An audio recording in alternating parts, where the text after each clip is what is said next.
Private San Diego airport on a quiet Tuesday morning. No rain, no noise. On a nearly deserted runway, a gleaming Gulfstream G650 waited to take off, making a statement that needed no words. True power doesn't jostle at any boarding gate. It has its private entrance. Inside, the flight crew was performing their final checks. The passenger list was short and strictly confidential. Everything had been programmed for silence. Then she arrived. No sirens, no security detail, no designer bag glinting under the sunlight. Just a black woman, 39 years old, wearing black joggers, a faded hoodie and a pair of Adidas sneakers that were neither new nor broken. Her afro hair was neatly tied back, one hand holding a phone, her eyes scanning the space with the kind of familiarity that comes from knowing exactly how it feels to be present, but unwelcome. Her name was Dr. Tiara L. Monroe, but at that moment the name existed only in the system. No one on that aircraft had bothered to speak it aloud.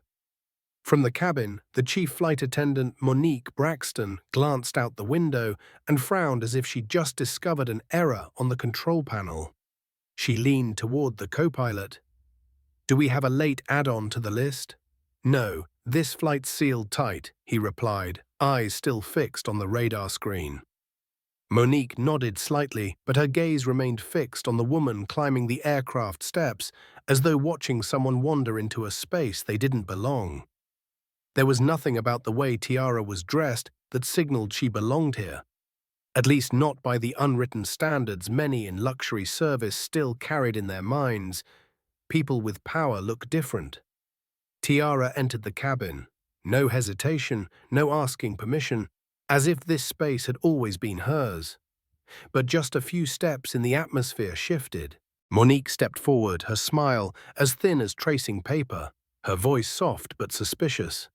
"Excuse me, ma'am, this is a private charter flight. You might be on the wrong aircraft." Tiara didn't lift her head. "I'm not on the wrong aircraft." The response was calm, with no raised voice, no explanation, which made it all the more uncomfortable to hear. Monique straightened up, her voice dropping lower, sharper now. "This is Flight 443 to JFK, chartered by a Sky Nova aviation client. The list is confidential." Tiara slid her phone into the hoodie pocket and looked directly at her. "I am the client." Monique didn't laugh, but disbelief flickered visibly in her eyes. Like a crystal glass about to fall, no shatter yet, but the moment is inevitable. She didn't step back, though.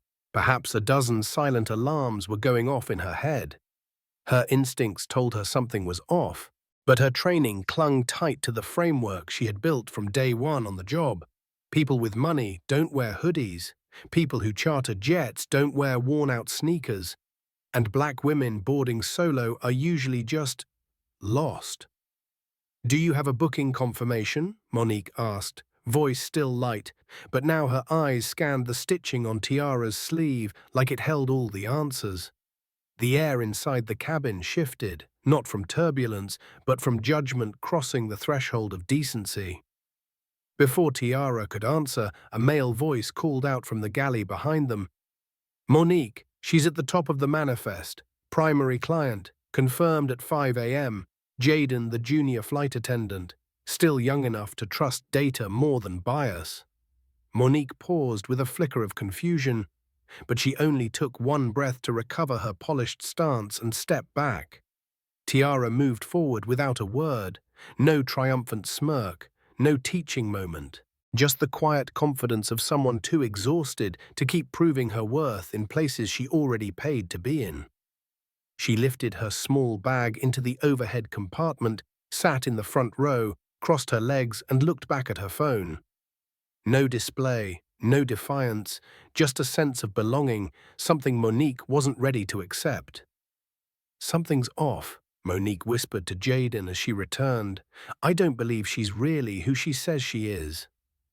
At that moment, if Monique had sat down, buckled her belt, and let her ego take one step back, the story might have ended. But she didn't step back.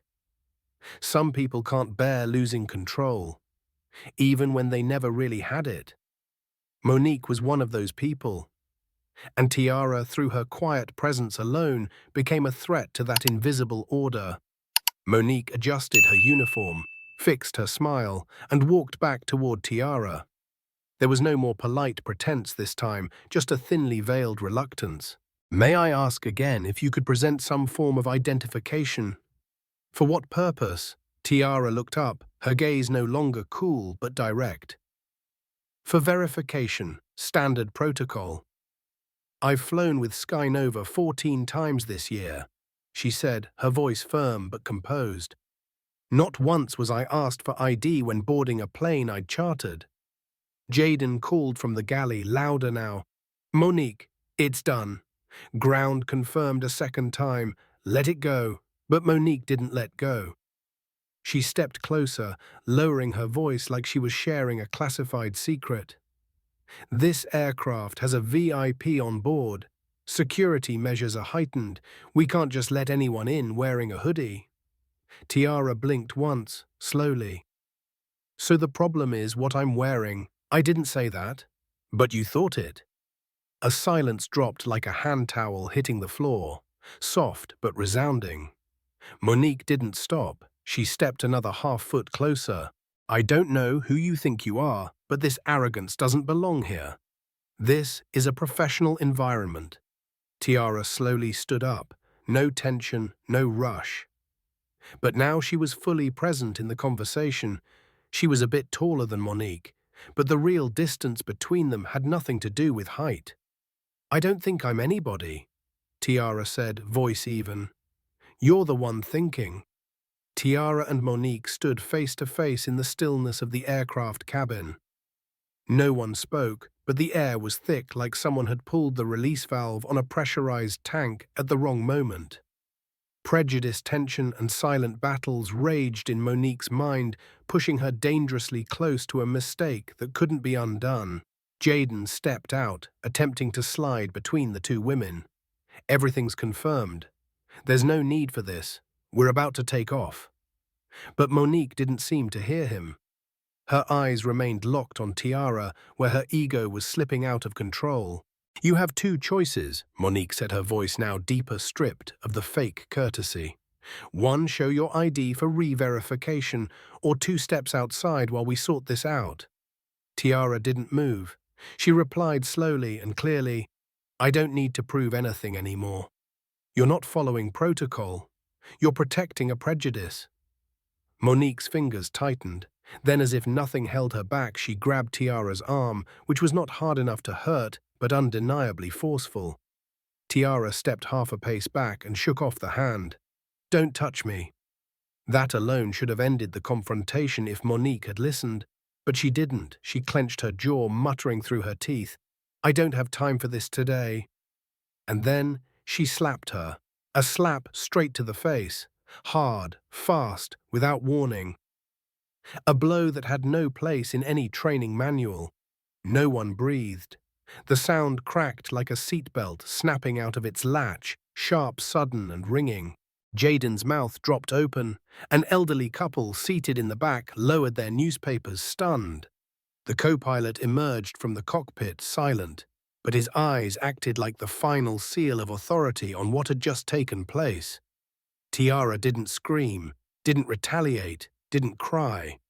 She stood still, one hand pressed gently against the cheek that had just been struck. That was all, and in the silence that followed, it felt like time had detached from space. Everyone on board felt ashamed of something they hadn't done, but were somehow part of. Jaden was the first to speak, shattering the stillness. "What the hell did you just do, Monique?" Monique stammered, visibly unraveling. I thought she wasn't." Jaden cut her off, his voice rising. "She owns this plane."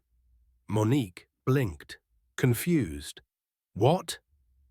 Jaden's voice grew sharper, like someone who suddenly realized how irreversible this was. "She's Tiara L. Monroe, CEO of Nova Systems, the controlling shareholder of Skynova Aviation." "And what about the aircraft you just struck a client on? It belongs to the company she owns." The shock washed across Monique's face like a slow-moving wave. She wasn't standing anymore. She was adrift. Tiara remained still, her hand now lowered from her cheek. The red mark was vivid, but her eyes were colder than scalpels. "I'm not angry.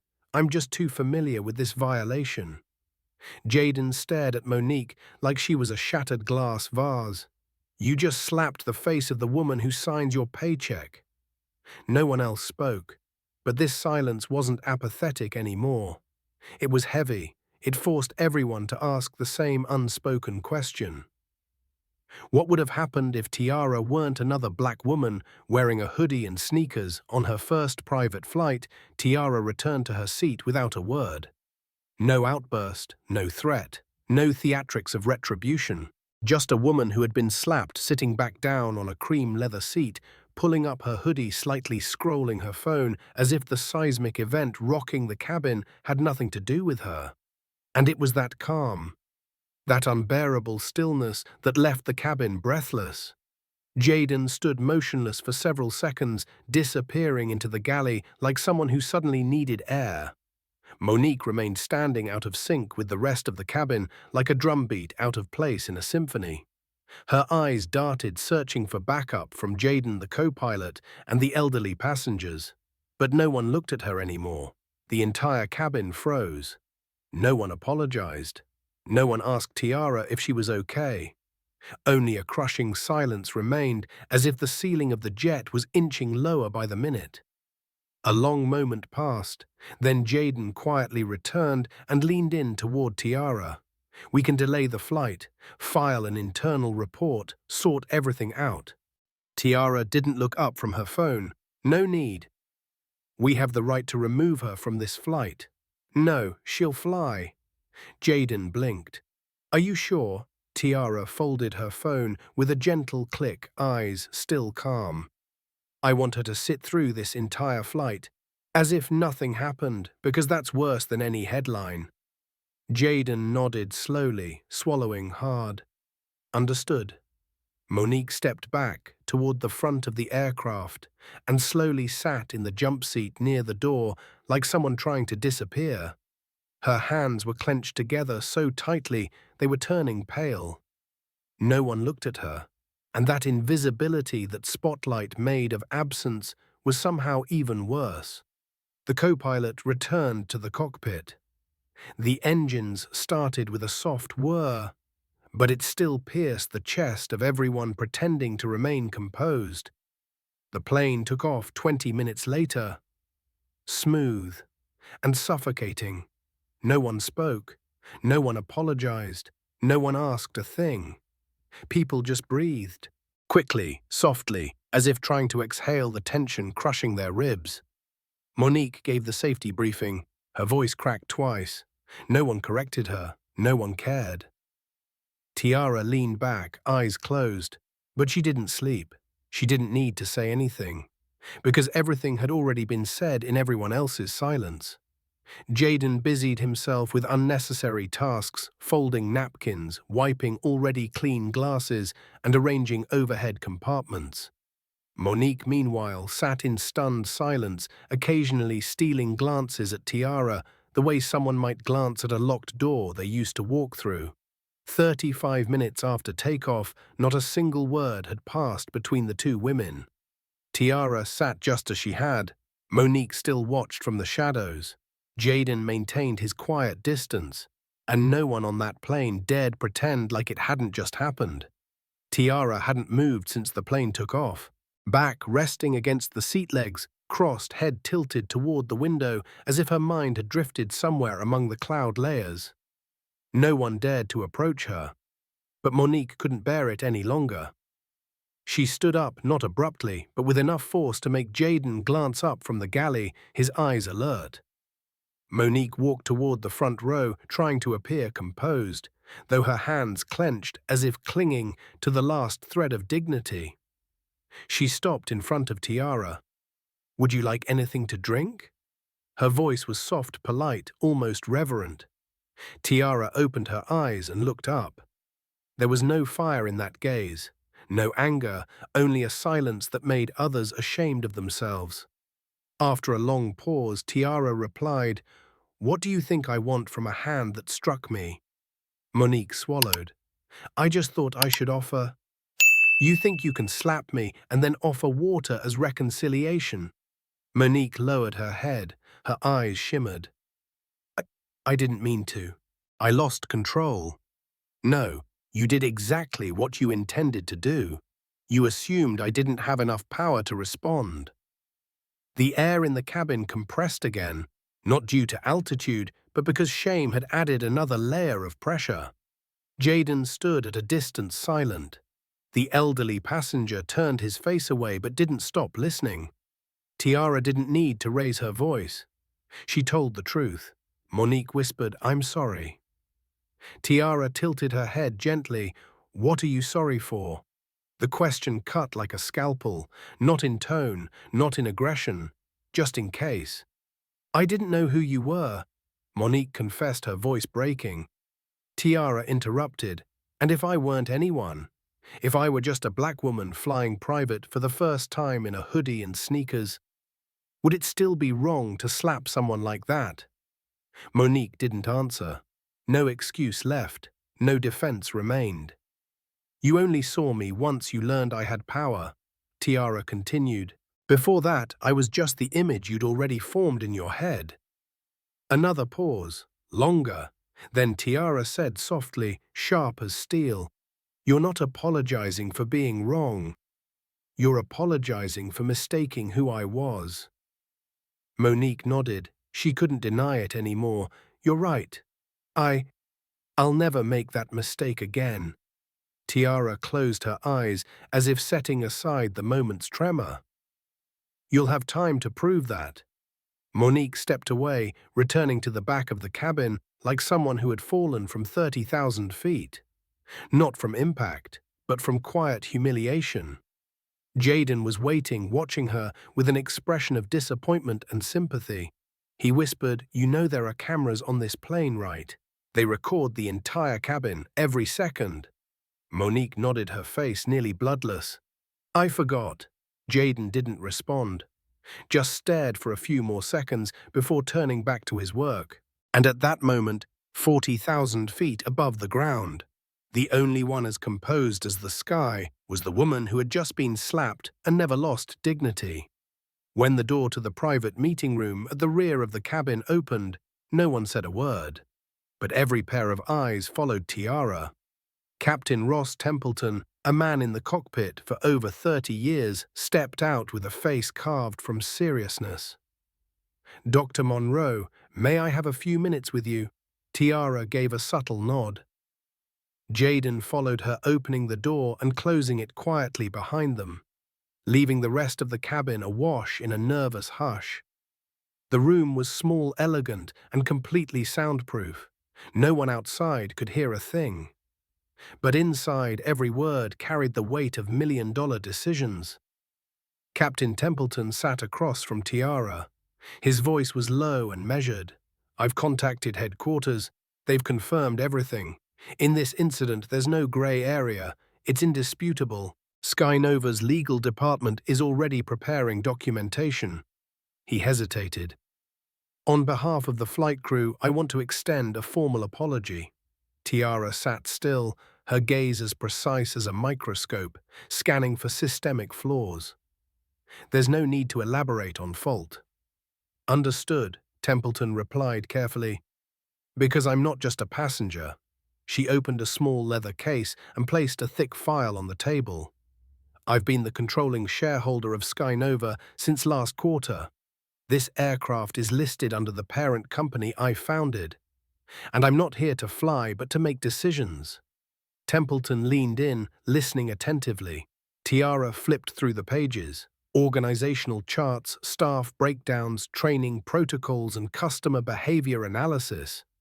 "I had planned to roll out an internal reform policy next quarter. What does it include?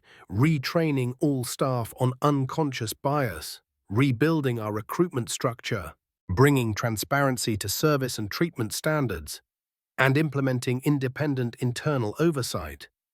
That sounds comprehensive, Templeton said, his tone respectful. It's not enough. Tiara closed the folder. Today proves we can't wait until next quarter. It needs to begin immediately. Do you want my support? No, I want you to activate it the moment we land. Understood. She sat upright, her voice calm, leaving no room for negotiation. Monique Braxton will be removed from all flights starting today, but she won't be terminated. I don't believe in discarding those who err. I believe in structured accountability. Templeton took notes, nodding. She'll be placed in a retraining program. Re-evaluation possible after completion. Not possible. Only if her actions prove the conclusions wrong. Understood. Tiara stood. I'm returning to my seat, but you understand this aircraft is no longer in mid-air. It's in mid-transition, Templeton finished like a soldier acknowledging a commanding officer. Tiara nodded. Exactly. Jaden opened the door from the outside. She stepped out first. Captain Templeton followed. Monique saw the door open and instinctively stood like awaiting judgment. But Tiara didn't stop. She merely glanced over her shoulder, voice, clear enough for everyone who needed to hear. The fact that you didn't know who you were talking to is precisely the problem. No one replied. Because now silence had a rightful owner, and that owner had just restored order. Tiara returned to her seat as if no meeting had just taken place. She opened the file folder and flipped through its pages like someone reviewing the blueprint for something crucial, because it was the blueprint of the future. The cabin was still quiet, but it was no longer the silence of confusion. It was the stillness before a tide turns. Monique sat upright, eyes no longer darting around. They were fixed on the cabin floor, her hands clutching the edge of her apron, now crumpled. Jaden stepped closer to Tiara and asked softly, "Are you planning to let her keep working?" Tiara didn't look up. No. Then she'll be placed on administrative suspension, effective the moment we land. Jaden nodded, but Tiara wasn't finished. However, she said, her voice steady, if she completes the full retraining program, if she makes a public acknowledgement of what she did, if she proves through actions, not words, that she understands, then maybe I'll give her a chance to return. Not because she deserves it, but because I believe people can relearn how to be human. Jaden pressed his lips together and nodded. That's fair. No, Tiara corrected him. This isn't about fairness. It's about responsibility and principle. A few minutes later, the seatbelt chime sounded. The pilot announced the beginning of descent. The crew began their final duties in silence. Monique stood completing her tasks like a shadow of who she used to be. No one looked at her, but everyone knew she had lost more than just a job. She had lost the misguided version of herself she once relied on. Tiara looked out the window. The clouds were thinning. The city appeared below, and something in her gaze had shifted. It was no longer cold, no longer silent. It was the look of something beginning. At the back of the cabin, Monique sat again, buckled in. Her eyes weren't dazed anymore. They were hollow. But inside that hollowness, there was room for a reflection she'd never made. No one spoke to her, no one checked on her. But for the first time in all her years in the industry, Monique knew what it felt like to be seen. Not for a title, but for a mistake. As the pilot announced the final approach, Jaden passed by her. He paused, bent down slightly, and whispered, "You okay?" Monique shook her head faintly. "I don't know." Jaden nodded. No blame, no pity. It's not about whether you're okay right now. It's about how you plan to live differently from now on. The Gulfstream G650 touched down at JFK at 3:10 p.m. Smooth, without a bump. No one applauded. No one sighed in relief. There was only a different kind of silence. Not the silence of tension, but the type that waits for something greater than just a landing. Outside, a black SUV waited in the VIP pickup zone. Two individuals in simple suits stood by, earpieces in place. They weren't bodyguards. They were part of Tiara's team. As the aircraft came to a complete stop, the elderly passenger quietly rose, not daring to say a word. Jaden opened the door ready. Tiara stood unrushed, as if nothing unusual had happened on this flight. No haste, no performance, just the calm of someone who holds power without needing to wield it. At the end of the aisle, she stopped. She turned to glance at Monique, still standing near the galley, eyes red, hands clasped tightly. "You have a voice," Tiara said, "and you work in a place where very few black people are ever allowed to stand, so use that position for something greater than your assumptions." Monique opened her mouth perhaps to speak, but Tiara had already stepped off the plane. The door shut behind her, soft as a sigh. Jaden turned to Monique, arms crossed. "You all right?" Monique shook her head. "I'm not sure." Jaden nodded, calm, not cold. "That's okay. Not everyone gets it right the first time. What matters is, are you trying to change yourself or just trying to keep your job?" That question hung in the air long after the plane emptied and everyone else had left. 2 weeks later, a training office in Jersey City. No uniform, no makeup. Monique was in jeans, a sweater, and a notebook scribbled with uneven handwriting. She sat in front of a projection screen. A video played, not a news clip, not a corporate announcement. Real stories. A black passenger described how staff looked at him like he was an object. An Asian female pilot recalls being asked, "Are you flying this plane?" A child asks his mum, "Why was the person next to me scared when I sat down?" Then the screen went dark. Another face appeared, Tiara L. Monroe. She sat before the camera, her voice clear, her eyes calm. Not angry, just settled into the truth she'd lived through. "If you're watching this video, you work for the company I lead. And that means we are responsible for how we see and don't see others." Each sentence struck something profound in Monique. No one is perfect, but everyone is accountable. And each day ask yourself one simple question: did I treat someone based on who they are or who I assumed they were? The video ended. Monique sat in silence. She didn't cry. She wasn't afraid. It was just the first time she had truly looked at herself without a mirror. Across the country, at the exact moment a young black woman, just over 20, boarded a private jet in Sacramento. She wore a hoodie, white sneakers, pulled a small backpack behind her. The flight attendant, a white woman in her 50s, offered a gentle but sincere smile. "Welcome aboard, Dr. Spencer." Still or sparkling water. No suspicious glances, no circling questions, just respect without the need for a title to earn it. The world doesn't change because of one slap. It doesn't shift from a single flight. It doesn't transform because of one new policy. But it begins to change when someone is willing to pause to reflect and to change themselves first. When someone is quiet enough to listen and brave enough to act. Because absolute power doesn't have to shout. It just walks in and sits down anywhere and still changes everything around it.